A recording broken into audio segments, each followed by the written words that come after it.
I'm Theodora, your Finimize analyst here today. Welcome back to the Modern Investor Summit. And today we have two very special guests with us. We've got Wei Li, who is the Global Chief Investment Strategist at BlackRock. And we've also got Jeremy Schwartz, who is the Global Chief Investment Officer at WisdomTree. So together, they've got decades of investment experience and wisdom to share with us. And we're very fortunate to have them here to answer your toughest questions as well. So please don't be shy. Just some housekeeping before we begin. If you haven't already, we as a community love getting to know each other.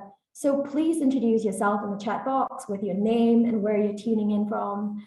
You should also see some poll questions popping up on your screen shortly, and it'll be great if you can answer them. So this will be a 30-minute discussion followed by 15 minutes of audience Q&A. And don't forget to ask your questions in the Q&A box down below. And if you see a question that you like, please upvote it. We'll also be giving away a free Finimize yearly subscription to the person who asks the best question in the Q&A box. Okay, so without further ado, let's dive in. Wei and Jeremy, thank you for joining us today. Thank you so much for having me. Yeah, I know we were supposed to talk about where to find opportunity and volatility. But before we begin, I can't resist sneaking in a cheeky question. And I'm sure it's a great way for our members to get to know you both better as well. So my question is, maybe first to Jeremy and then to Wei, is there a favorite investment mantra or principle that you stand by firmly in your investment journey? Well, I think the first thing, you got to go with the first thing that comes to mind. And I'm co-author now on a book called Stocks for the Long Run. So I think that's a good long-term mantra. I've been working with Jeremy Siegel at the Wharton School for the last 21 years. And we just came out with the 6th edition of the book. And so I do think there's a lot to that. This panel talked about volatility. I think that's a good mantra of how I think about the world and what the best long-term opportunities. So that I want to work that in, stocks for the long run. Great. And how about you, Wei?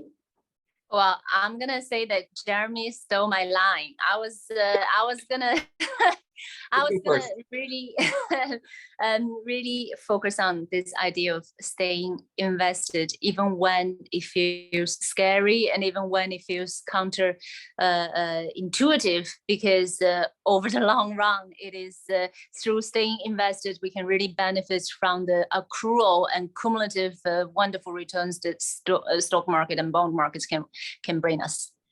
Yeah, I agree. I think it's such a great point. I think as humans, it's quite hard to be patient and kind of wait out the storm. We're quite tempted to pull our, investments out and wait for better days, but that's kind of missing the point of investing for the long term. So to that point, maybe we can start by firstly, unpacking what we've seen in the last couple of months. We have seen some unprecedented changes in the last few years with the pandemic, with wars, with the inflation. And it's been an extremely volatile time for economies and markets, and it's not been easy if you've been an investor. So why not, Wei, if you start with kind of helping us unpack what's been driving that volatility? Absolutely. We believe that we have entered a new regime, a new economic regime and a new market regime. And I want to take a step back from what's going on right now and look at the great moderation that was spanning from the mid-80s to right before the pandemic, and that was characterized by low macro volatility, low output volatility, and low inflation volatility. I want to talk about why that was possible in order for us to appreciate the drivers of market volatility at this juncture. So bear with me. So if you think about this period of great moderation of almost 40 years during this, since the 80s to right before where we are, it was possible. The fact that we were able to enjoy this period of low macro volatility was very much because of the fact that this is a period where we had steadily growing production capacity. We had steadily growing production capacity thanks to globalization. thanks to the demographic tailwind, thanks to the peace dividend, thanks to China joining WTO, and all of this factor.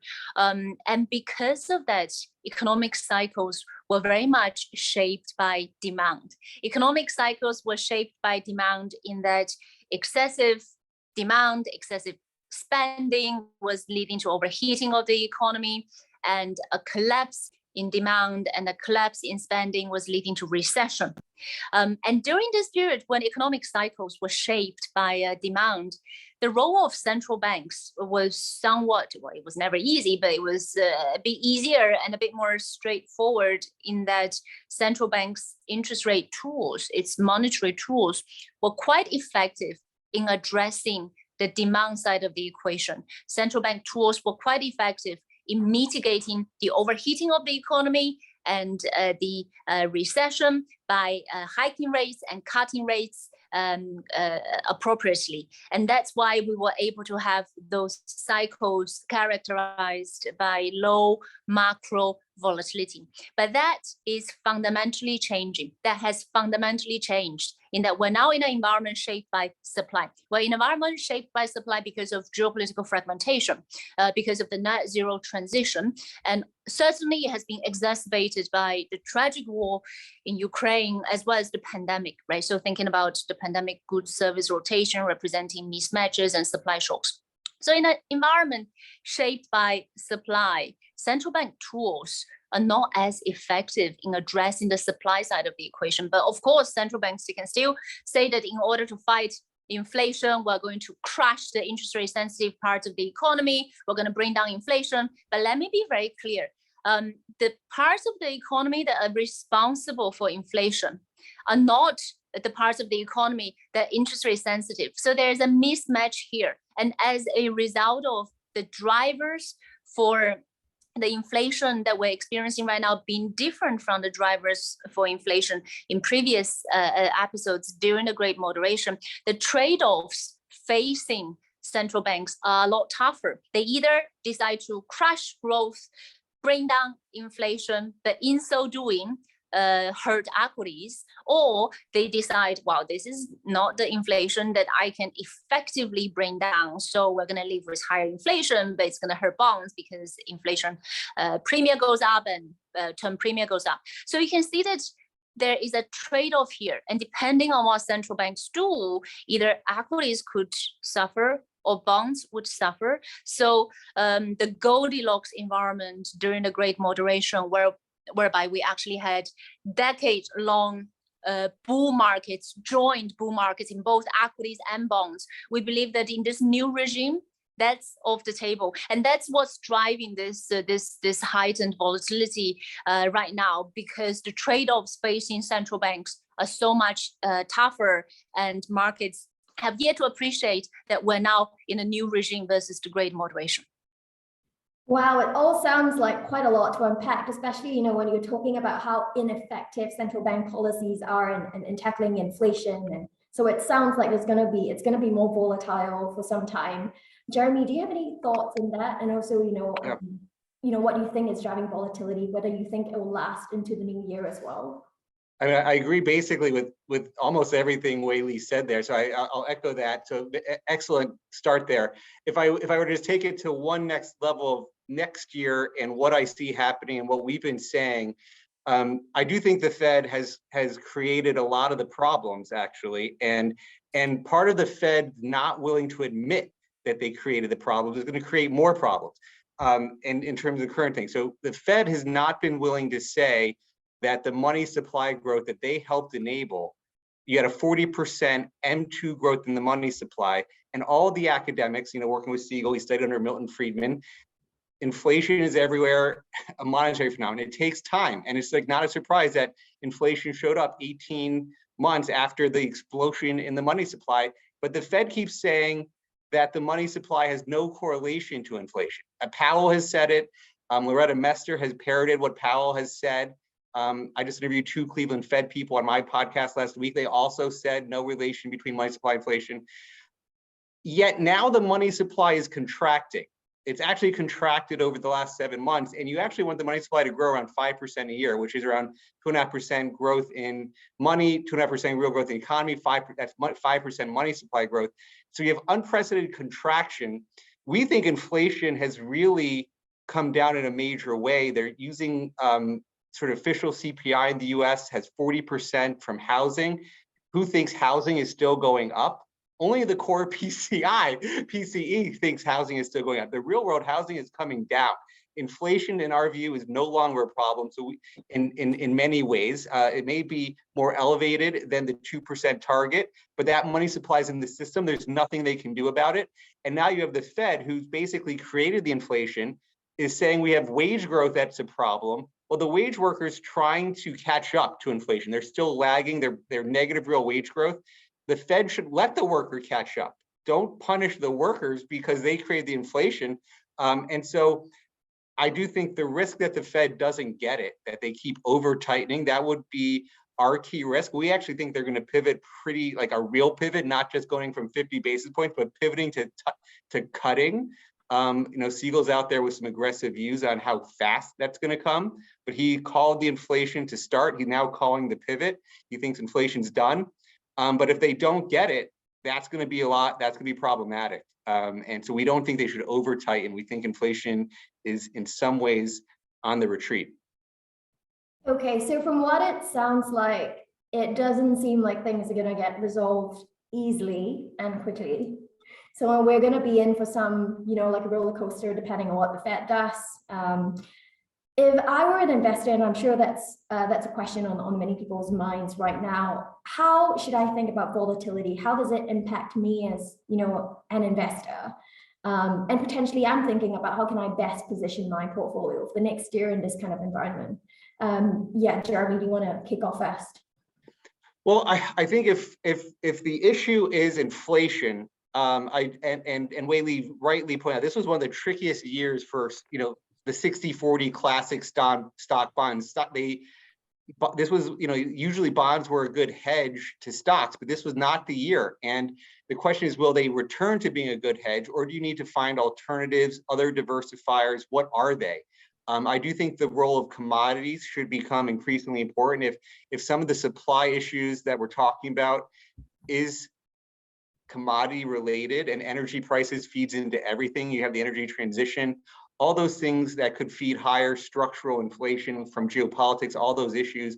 I do think commodities probably have been underallocated to. They were such a bad place for the last decade.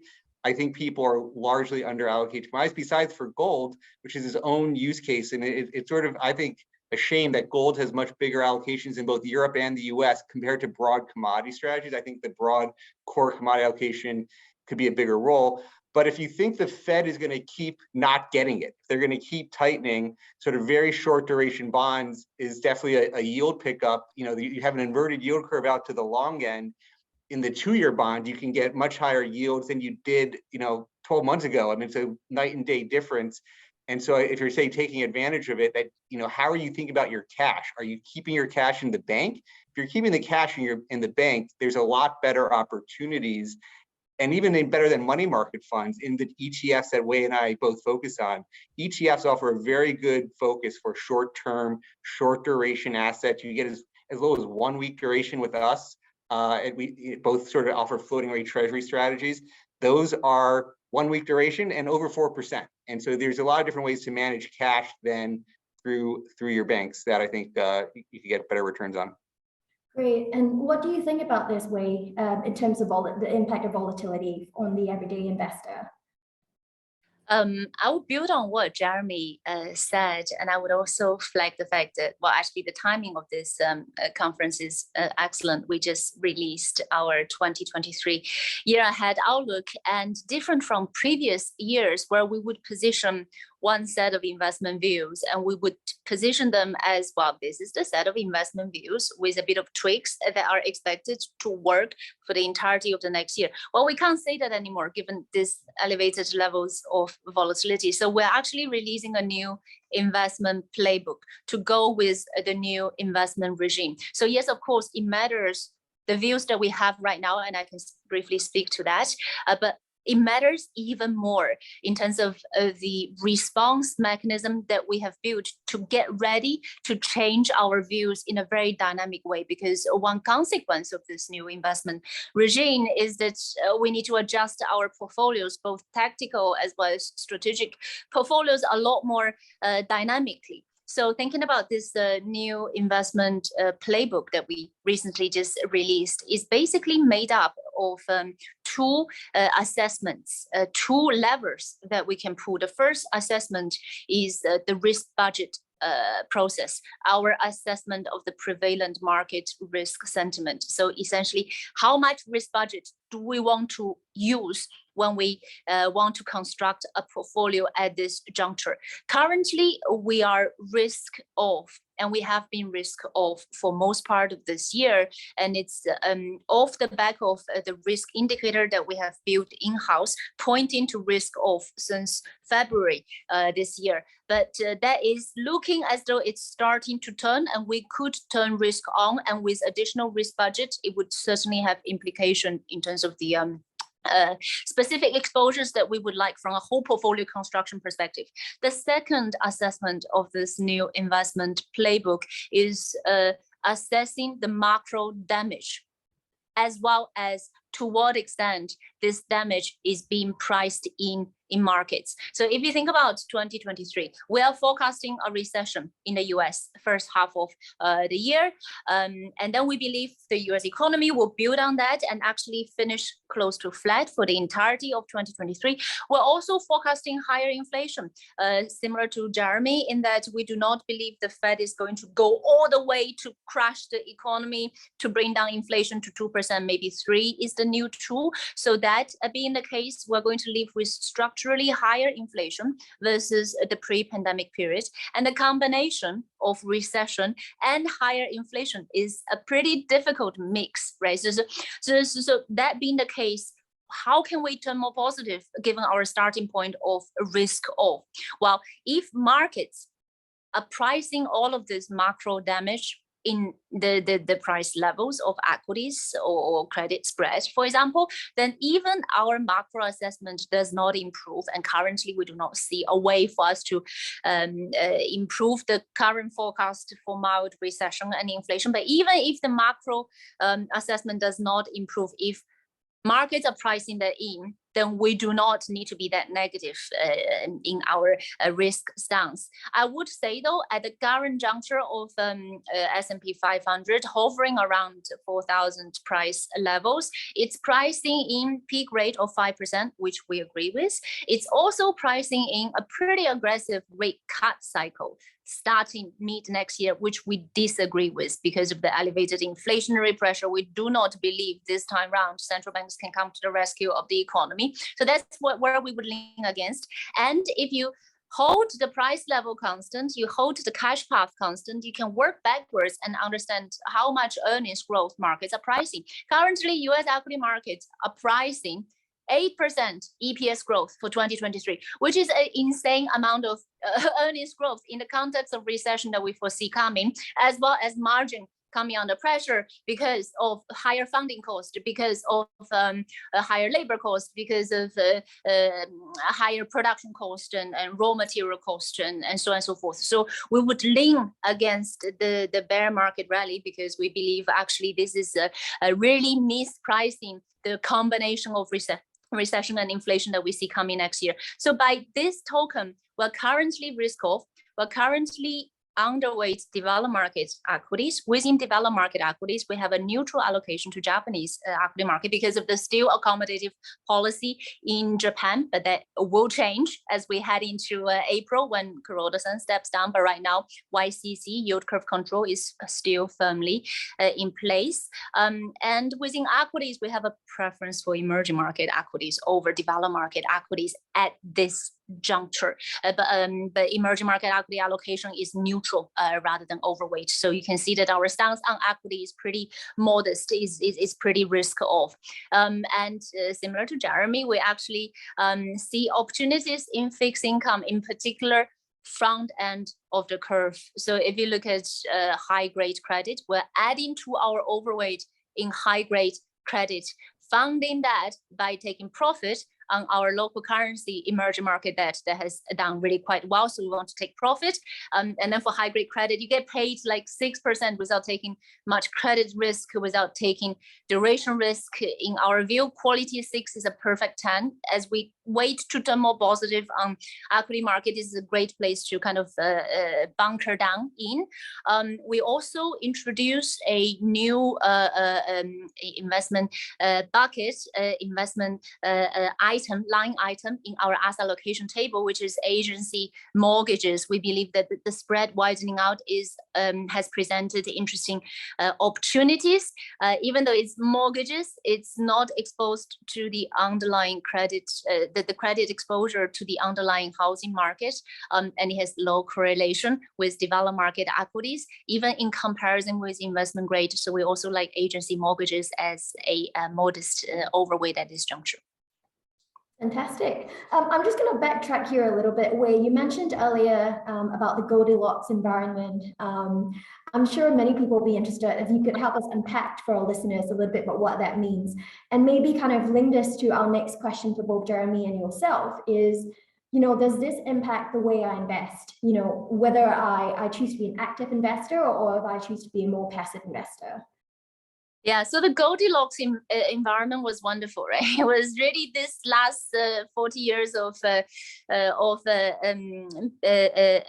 wonderful macro, low volatility, low output volatility, and bond markets were rallying and equity market were rallying. It almost didn't even matter how your equity bond split looked like, because for as long as you were invested, you are doing pretty well. If you get out of the market, then that's a different story, which is why I started my comments by saying staying investors is very, very important. But the new environment means that the stock bond correlation, as well as the importance of the stock bond split, is so much more, because you know, depending on how central banks react, either equities will suffer or bonds will suffer. We can have relief rally in both for a short period of time, but over a long period of time, you're gonna have to choose, right? So getting your stock bond split matters 4 times as much in the new regime versus the old great moderation period and the Goldilocks period. So that's one thing I would say, which is why not letting your portfolio drift. Do not sit on one set of portfolio allocation, be it 60-40, 40-60. Actively staying on top of that, rebalance them, make sure that they have the risk characteristics that you really want to have is important. Previously, you can sit on something, you let it drift, everything is going up, it doesn't matter, but now it matters a lot more. To your point, to your question about the active and passive, I would say there's nothing passive about investing, right? So you know, like we are seeing increasingly trends of ETF investors, passive funds investors, supposedly passive fund investors being very, very active with their granular ETF allocation. You know, if you think about last year, this year being a year that has been very challenging for the broad market, we're seeing increasingly more dynamic and granular asset allocation using sectors, using factors, using one layer below to be a bit more nuanced. So we see investors becoming more active, whatever investment vehicles that they use. And we believe that in this new regime, that's really the way to go. Okay, very interesting. So it seems like portfolio allocation is going to matter more, and you need to be do more work on the investments you're making in the kind of the year ahead, or at least the next decade. Jeremy, what are your thoughts on this? Yeah, no, I agree. I mean, we had done, we do a lot of model portfolio work as well. And, you know, coming into the pandemic, actually, we just passed our 3-year anniversary on something we call the Siegel models. And the Siegel models were essentially, one of them was the longevity model, saying, hey, people were living longer. But the idea was the 60-40 was outdated. And at the time, you had negative real returns on bonds. And we said a 75-25 was the new 60-40, largely because how poor bond returns look like, and that's certainly proven to be very true. But you had this massive re-rating of bonds from, you know, the real inflation-adjusted bond yields on the TIPS bonds were -1% plus to start the year. You had over 200 basis points rise in those real yields, which caused some of the big bond losses this year. That 75-25, we've morphed to a 72-22-6, where the 6 has some of this alternatives like commodities and other alternatives like managed futures. And I do think that adds an element of the dynamism that Wei was talking about, but also this inflation hedging component that I think has been the key risk for bonds. I think within equities, you had a 15-year period where growth dominated everything, that there was no questioning about valuation, that if you showed sales growth or just the FANG stocks is like one of the ways to just broadly talk about it.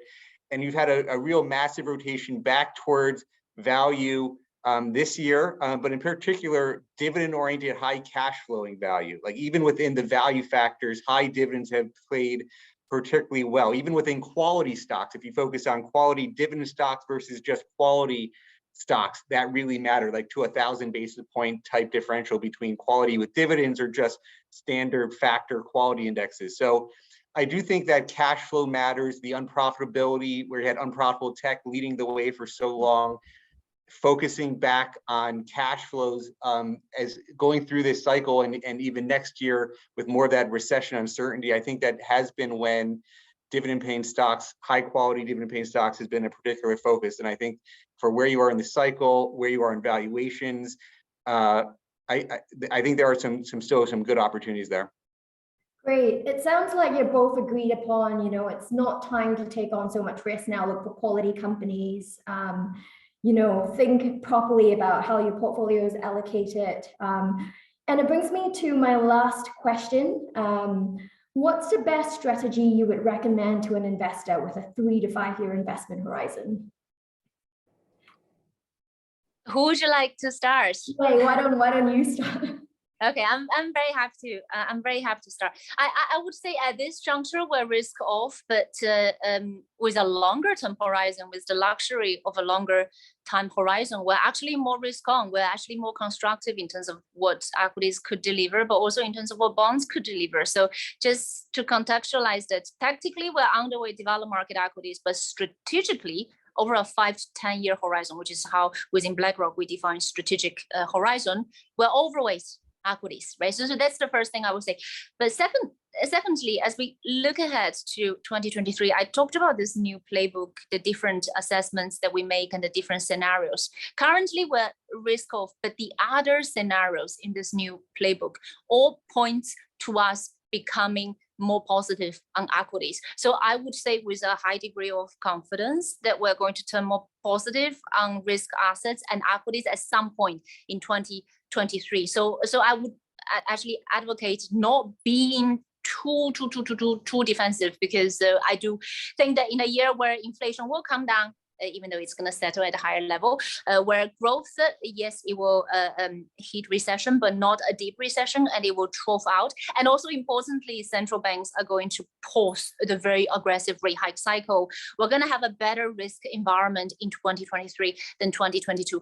The last thing I would say in response to your question is this: defensive means different things to different people at different times, right? So we have done this exercise of understanding our hedges by scenario. So depending on what is the shock source, what is the driver of market volatility, actually the places that you would hide can be very, very different. Just for simplicity sake, if it is a growth shock, yes, you hide in government bonds. But if it is an inflation shock, you cannot hide in government bonds, because that's actually the source of volatility, right? So far, you look at 2022, it's a very volatile year, but government bonds, especially long duration government bonds, have not been a good hedge, because this is the year where actually rate volatility is the driver of the overall market volatility. So I would say that defensive means different things. Understanding what you would expect to be the likely driver of market volatility and position your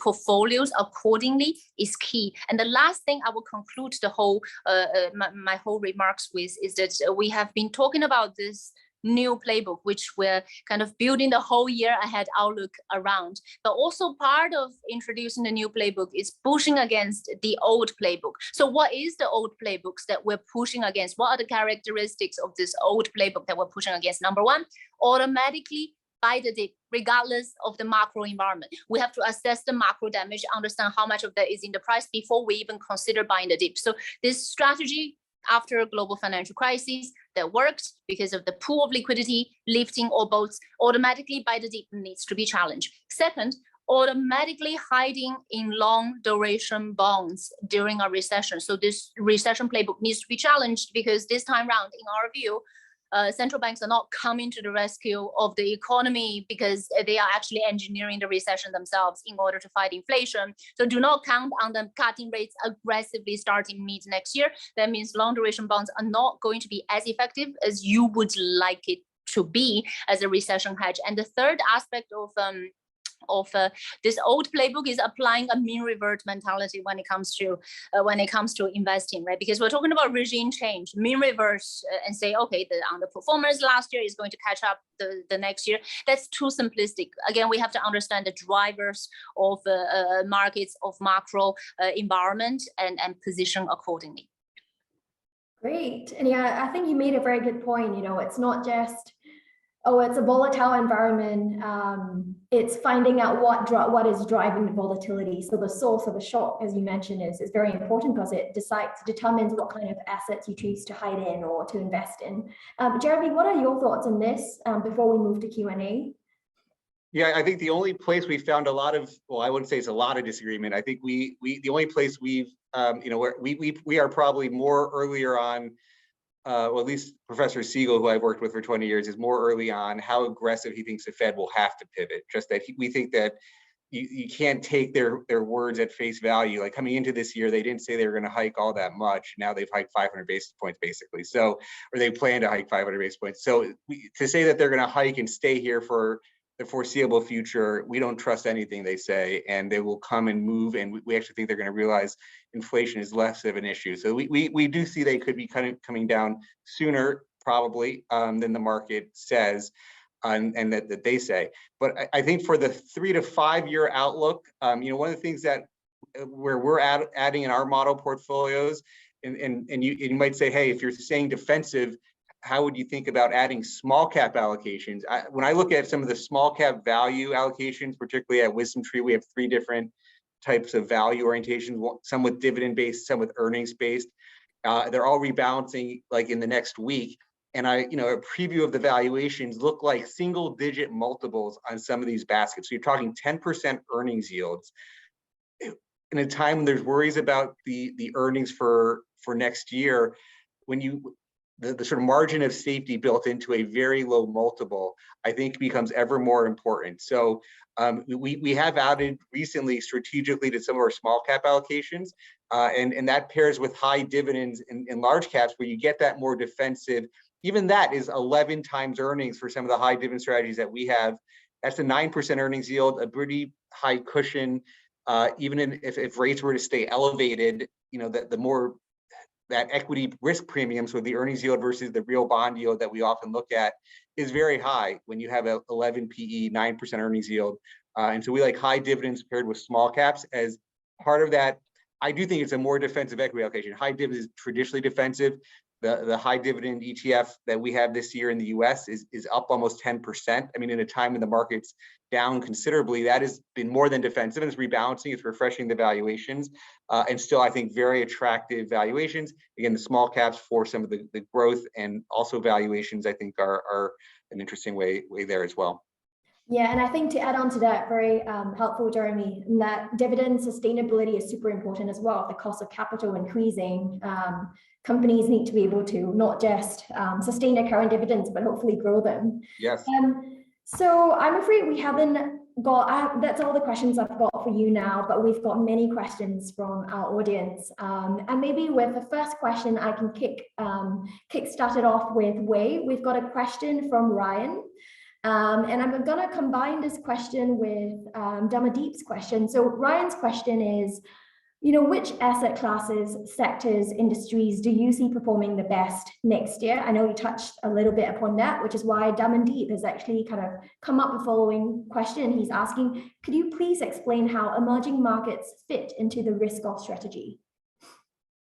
Absolutely. So starting with the sector questions, the 3 top sectors that we favor in an environment against which we're heading into recession, we are heading into inflation coming down, is healthcare in particular. There is a quality aspect to healthcare sector, and even though it has a defensive tilt, it's not too pricey, so it's hitting a sweet spot. We also like financials. Interest rates have come a long way in rising, and term premium is still negative, but actually next year we see term premium returning into positive territory, ultimately good for net interest margin for financials and banks, so we like them for that reason. And we also like energy. Actually, energy so far this year has been carrying the earnings growth for the entirety of the benchmark index. Stripping out energy, actually, US equities would have already been in an earnings recession. So next year, energy earnings growth will be lower than what we have seen in 2022, but still constructive, robust, and positive because of the years of under investment, as well as the still supply constraint that's in place. So these are the three sectors that we like. The sectors that we don't like as much, especially as we head into recession, is materials and industrials that are very, very sensitive to the cyclical forces and recessionary forces. In terms of emerging markets actually is an interesting theme, right? So thinking about how resilient it has been in a year where dollar has strengthened so much. Heading into next year, we do not believe that dollar can repeat the stunt of 2022. It may be supported by risk of volatility demand, safe haven demand. It could still be somewhat supported by real rate differential, but dollar is not likely going to strengthen the way that we have seen it strengthening in 2022. So softening of the momentum of the dollar creates a more comfortable space in for emerging markets to perform. And at the same time, a big difference 2023 versus 2022 is that 2022 China has been very much impacted by zero COVID lockdown. Growth is likely going to finish the year with a 3 handle, low 3. Next year China is opening up. Clearly not a straight line, but the direction of travel is pretty clear for us to see even in recent day development. So next year we are expecting China growth to have a 5 handle. So China is opening up, and that represents greater demand for broader emerging markets as well, which is why we're neutral emerging markets equities versus the underweight in developed market equities. But because we have a broadly risk-off stance, we're neutral, we're not overweight. Okay, very, very helpful. Jeremy, do you have a different view to that? Because you did mention that you probably have a different view on what the Fed does. Does that influence your answer to that question on your preferred sectors, regions, and asset class? Well, if the emerging markets are the cheapest stocks around the world. If you look at emerging markets value, I mean, you can get high dividend emerging market stocks with a 6-7 PE. And if China does really reopen, which I think I do, you know, our own sources are talking about that March timeframe, and I think we're a little bit more pessimistic than the 5% growth numbers. We might not think they actually get to 5%, but you know, that is a very positive for EM. I think there's if I had any question, and I think there's growing discussions around EM ex China as a strategy. As sort of a lot of the geopolitical risk recently this year with Russia has sort of put some question marks on that. I think people are looking increasingly at those types of strategies. How much do they want to China? Will there be any more geopolitical tension and escalation there? It's not our forecast that there is, but that there is interest, and there's concern because China can be a third or more of broad emerging market strategies, and we're seeing some question that. And so I think the ex-China is definitely something you're seeing more of next year as well. Okay, we have got another question from Ian, who is quite the optimist. His question goes, there must have been something good coming out from of 2022. What were some good things and learnings that can be useful going forward? Higher bond yields. I mean, if you get higher bond yields now, that you know that you can get 4% on your cash is essentially not something you had. And And even at the longer term, the real yields, when you have over 1% on the real yields, again, it was negative 1% to start the year. So you were giving the government $100 in the US and getting $90 back 10 years later after inflation. That was terrible. One of the people in the chat wrote I bonds. Yeah, the I bonds, the inflation adjusted I bonds were fantastic. And so that you can actually now get high yield bonds with an 8 handle. Wei Li's talked about the investment grade with 6, maybe it's a little bit lower, but you get 4 to 6 in government to corporates, and then 8 if you go to high yield bonds. So the sort of return to there actually can be return on bonds is a key positive. The question is, how long will that last? Will it keep going up? Will it keep and will the Fed keep driving it higher, or is that sort of close to being done? But I do think that was a positive from this year, is that you can actually, for at least a little bit of time, get some return on your bonds. Interesting. Wei, do you have anything to add on that? I agree with Jeremy 100%. Great. We have got another question, possibly 2 more questions. This one is from Victoria. She's asking, what are the key factors to consider when starting to invest in ETFs? And would you say they're an optimal asset class in a current economic cycle? I think we both like ETFs. I mean, ETFs are a wrapper, and it's just it's become one of the preferred wrappers in different markets. I know this is a very global audience. They have different tax consequences for US versus Europeans. I do believe, whether it's an active or passive strategy, you're seeing increased usage of ETFs and just the rebalancing nature, how you can rebalance in ETFs, particularly for the US, is a very tax-friendly way to do it. But it's all about the strategies. Do you want beta, which is just the broad market indexes, or do you want something like factor-based things? WisdomTree was a big believer in rebalancing back to cash flows and things like dividends and earnings. And that's how we construct a lot of our factor-based products. But we do absolutely believe in the ETF structure and think it's a best-in-class structure. Great. Wei, do you have anything to add on that?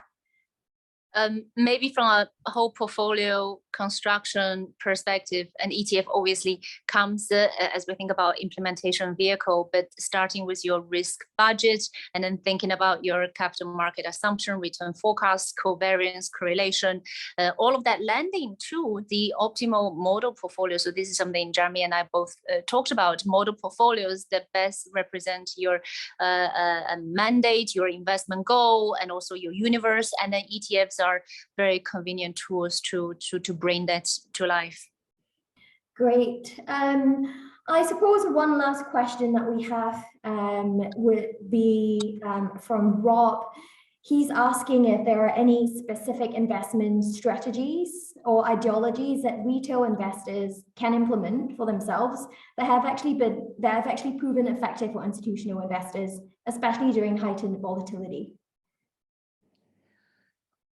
Can I answer the opposite of that? Because the tendency is to look at rules of thumb and try to think about how it can work in periods of market volatility, both for institutional investors, but also for retail investors. But part of the new regime, the fact that we're moving on from the very blessed period of low macro volatility, low market volatility, to enter this period of higher macro volatility and higher market volatility. I think we really should fight very hard against this instinct to try to find simple rules of thumb, because they work and they work and they work until they didn't work. And 2022 was the year that they didn't work. Buy the dip didn't work. Hiding in bonds didn't work. Trying to mean revert and trying to kind of understand over time that strategy didn't work. So I think we should really start with our risk appetite, think about whole portfolio optimization, and then think about what universe you want to play with and to what extent the macro damage is being priced in markets, and then think about how the resulting model portfolio will look like. It may sound complicated, but actually a lot of the stuff is out there. I think for BlackRock and for WisdomTree, likely we have a lot of the tools on the website to help investors to navigate this complex market. I would say start there. Great. Very good advice. I think it's kind of going back to the basics of investing. It's not just riding the market wave, the returns, as you earlier said.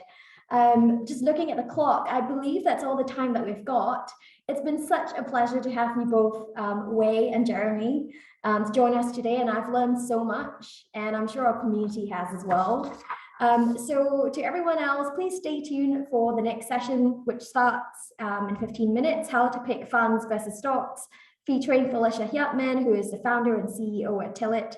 And we've still got merch and Finimize subscriptions to give away today. So make sure you're attending every session to win something throughout the day. Thanks, and see you guys in the next session in 15 minutes. Thanks, Theodora. Thanks, Wei. Thank you so much.